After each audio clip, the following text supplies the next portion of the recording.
વાત કરીએ તો પીએમ મોદીના ભાષણને એડિટ કરીને વાયરલ કરનાર વ્યક્તિ ઝડપાયો છે। અમદાવાદ સાયબર સેલે પીએમ મોદીના ભાષણને એડિટ કરીને વાયરલ કરનાર વ્યક્તિને પકડી લીધો છે।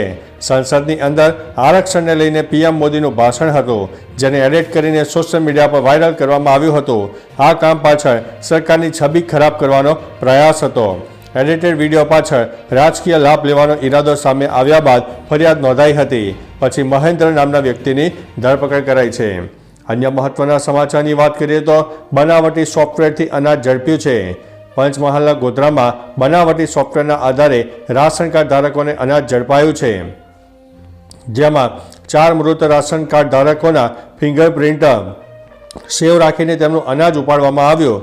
સહકારી મંડળીની સસ્તા અનાજની દુકાનના સંચાલક તેમજ સ્ટાફે NSSA યોજના અંતર્ગત વિતરણ કરાતા અનાજના જથ્થાની માહિતી રાખતા સરકારી સોફ્ટવેર જેવું જ અન્ય સોફ્ટવેર તૈયાર કર્યું। તેઓ 3 વર્ષથી અનાજ લેતા સંચાલક સહિત 4 ઇસમો સામે ગુનો નોંધાયો છે।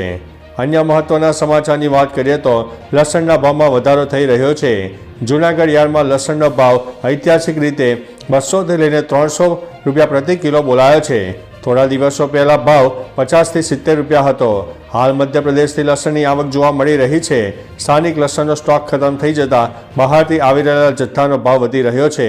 વેપારીઓના મતે હજુ પણ 1 મહિનો જ્યાં સુધી નવા લસણનો જથ્થો નહીં આવે ત્યાં સુધી ભાવ યથાવત જોવા મળી શકે છે।